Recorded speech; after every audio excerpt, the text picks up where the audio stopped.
Պարոն Գալստյան, խոսելով անորոշություններից, հիմա իհարկե դրանք շատ են եւ կարծես գնալով էլ ավելի շատանալու են աշխարհում։ Եվ քանի որ խոսեցիք Թրամփից եւ Ամերիկայի քաղաքականությունից, այդ թվում տնտեսության ոլորտում, հիմա վերջի շրջանում սկսվել է խոսվել նրա մասին ուկրաինական հակամարտության կարգավորման կամ չկարգավորման համատեքստում Ամերիկայի կողմից Ռուսաստանի նկատմամբ հնարավոր երկրորդական սանկցիաների կիրառման հավանականությունը, այսինքն դա այն երկրների նկատմամբ են սանկցիաներ կիրառվելու, որոնք ունեն Ռուսաստանի հետ առևտուր զգայուն ոլորտներում։ Ես որքան հասկանում եմ, խոսքը Ամերիկայի հետ այդ երկրների առևտրի մասին է։ Մենք հիմա ունենք Հայաստանի հետ կապված էլ նաև որոշակի մաքսատուրքերի բարձրացում, բայց եթե պատկերացնենք այդ ամենը վատ սցենարը, եթե դա տեղի ունենա, Հայաստանը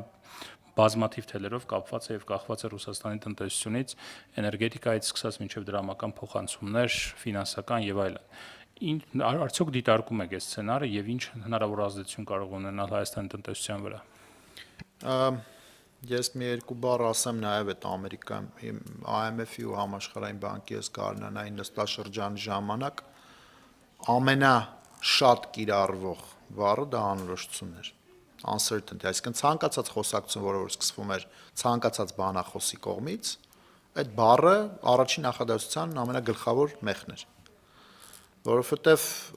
չկա մեկը այսօր կամ ինստիտուտ կամ անհատ կամ չգիտեմ տնտեսագետների խումբ կամ համալսարան, որը ձեզ կարող է ասել ինչ ուղղությամբ կձևավորվեն զարգացումները։ Ու բնականաբար իր բոլոր հետևանքներով, որովհետև փոքր բաց տնտեսությունները հիմնականում վերցնող են, այլ ոչ թե թելադրող։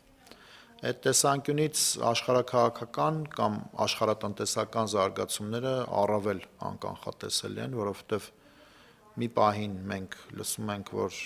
ոնց որ թե հակամարտությունը շատ մոտ է հանգուցալուծմանը, մենք շատ արագ դրա լուծումները գիտենք, բանալին այստեղ է, հեսա հենց հիմա նստելու ենք սեղանի շուրջ, եթե չնստենք, ուրեմն այս կարվի։ Դրանից հետո մենք տեսնում ենք, որ X պահից նույն մարդը, որ դա ասել էր, կամ նույն մարդկանց խումբը, ովքեր որ դա ասել են, ասում են, որ ուկրաինական խնդիրը կարճ լուծում չունի։ Այո, անհասանելի է, բարդ է, հնարավոր չէ եւ այլն։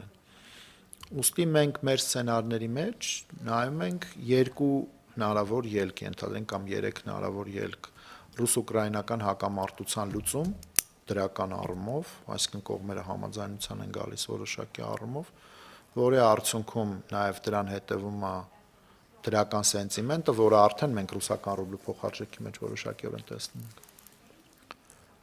Որի արդյունքում սանկցիաներն են վերացվում, չգիտեմ, եվրոպական երկրներն էլ են միանում այդ ընդհանուր համաձայնությանը, որովհետև առանց իրենց դժվար կլինի։ Դրա արդյունքում բացվում է առևտուրը, որոշակի ինչ որ հարաբերություններ են սկսում նորմալանալ, ու ինչա լինում այն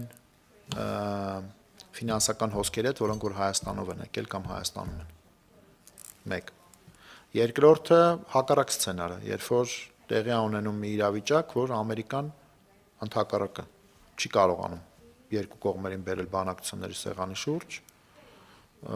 ու սանկցիաները ռուսական կողմի նկատմամբ սկսվում են ավելի խստանալ։ Ու դրա մասին մեզ հանդիպումների ժամանակ ակնարկել են, որը շատ հավանական սցենար է, էլի։ Այսինքն նենց չի որ անհավանական բաների մասն ենք խոսում։ IMF-ում չէ, տարբեր հանդիպումների ժամանակ առանց ցիտելու ինչ, բայց Ռուսաստան, Պարսկաստան, կրիպտո։ 3 հիմնական թեմաները, որոնց վրա որ պետք է խստագույն ուշադրություն դարձնել։ Ու այդ սցենարի ներքո էլ մենք մտածում ենք, ինչ կլինի Հայաստանի հետ, եթե այդ տիպի սցենարներ լինեն, այսինքն ինչքան խիստ սանկցիաներ կլինի, սանկցիաների նոր փաթեթը կվերաբերվի օրինակ Ռուսաստանից Հայաստան եկող էներգակիրներին։ Արդյոք մենք կարող ենք հրաժարվել էներգակիրներից, թե օրինակ Հայաստանին լայսենս կտրվի, այսպես ասած, որից կթույլ տրվի, որ մենք օգտվենք, որովհետև դա մեր համար կենսական է։ Հաշվի կառնվեն այդ սպეციფիկաները, թե չէ։ Ու դրա համար մեր քննարկումների հենց առանցքային բաներից մեկը այդ տիպի սցենարները եւս ընդգրկելն է մեր ընդհանուր մտածողության շրջանակի մեջ։ Սպուտնիկ։ Շնորհակալություն։ Ռուբլու կուրսի հետ կապված Պաստան մի քանի վերջին ամիսներին շարունակում է աճել բաց պատճառներով։ Բնականաբար չեմ խնդրում, որպեսզի ինչ-որ կանխատեսումներ անեք կուրսի վարկագծի, սակայն կարելի է ենթադրել, որ այն ֆունդամենտալները, որ հիմա կանգնած են այդ կուրսի բարձրացման հետևում, կանխատեսումների հորիզոնի ներքո, այնքանով որքանով այդ հորիզոնը կարող է գոյություն ունենալ, այնքան են, որ կարելի է ենթադրել որոշակի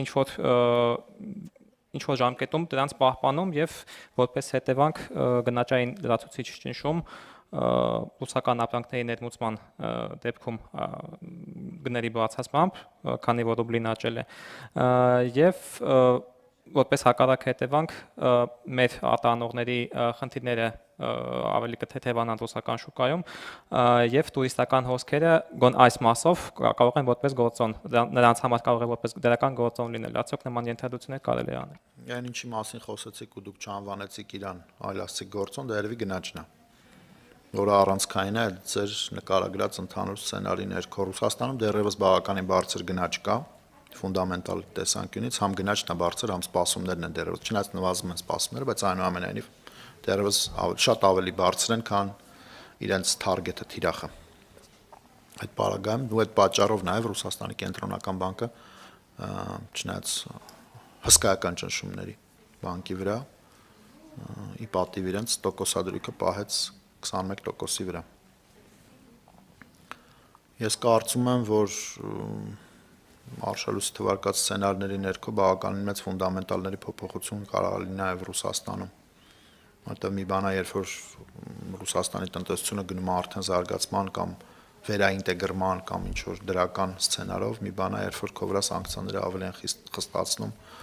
էներգակիրների գների անկումը նկատվում, քո բյուջեում արդեն որոշակի խնդիրներ են առաջանում, դու ունես խոստումներ վճարումների տեսանկյունից, որոնք որ չես կարող իրականացնել, այսինքն խնդիրները կարող են բազմաշերտ լինեն, նենց որ այստեղ կանխատեսել որևէ բան անշնորհակալ գործ է, բացարձակ պետք է նայել ու տեսնել ինչա տեղի ունենում, պատրաստ լինել զարգացումների հնարավոր տարբեր վարիացիաներով, բայց կանխատեսում անել պետք չի այստեղ։ Սա ասենք կտորը չէ ներառել կանխատեսումներին ու Որ կտորը։ Ռուսաստանի ներկայի զարգացումները, որոնք իհարկե ներառել ենք։ Տարբեր սցենարներով հենց։ Էլի միգուցե կարճաժամկետ միտում է, բայց այդ ամենաարժեթղթերի sell-off-ը, այդպես ամերիկյան, ասենք ֆինանսական ձեռնարկները ներկայացնում են որպես պոտենցիալ զարգացող երկրների շուկաներում ներդրողների դեպի այդ շուկաները ներդրողների հետաքրքրության աճի, այսինքն դրանք կարող են հիմա ավելի մեծ ուշադրություն դարձնել։ Որ ԶԼՄ-ներն են։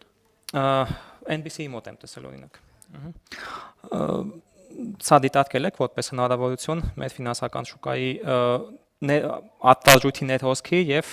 դրանից բխող, ասենք գնաճի վրա ազդող հետևանքների, որը արտարժույթը տալիս է։ Որպեսզի չքննարկեմ ուրիշների արածներն ու չարածները, ուղղակի ասեմ ինվեստորների հետ հանդիպումը եւ ինվեստորների սենտիմենտը Հայաստանի ֆինանսական եւ արժեթղթերի շուկայի վերաբերյալ բավականին դրական։ Այսինքն մենք ունեցել ենք հանդիպումներ ինվեստորների մի քանի խմբի հետ, ովքեր որ մեր եվրոբոնդերի հոլդերներն են, այսինքն իրանց մոտ մեր եվրոբոնդերը կան,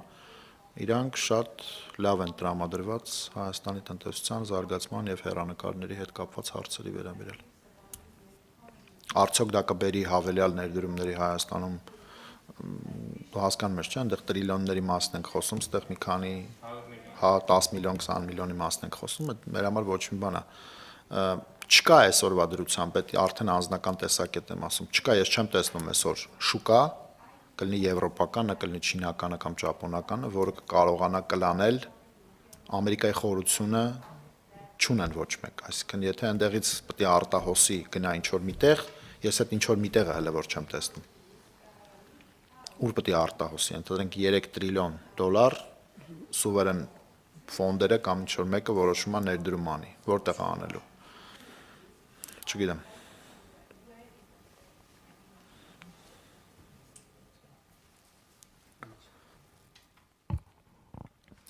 Պահանջարկի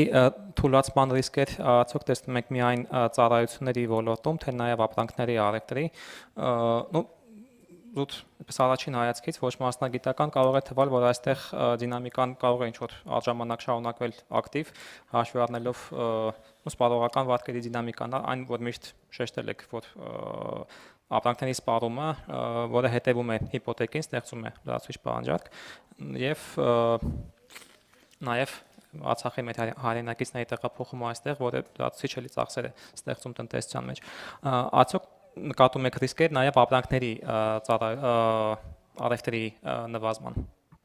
Թվերը դրա մասն են վկայում, ըստ էության այդ մոխրագույն փսյունը մարտ ամսվա տվյալներն են, Մահարցախում մեծածախը եթե նայեք գրաֆիկի վրա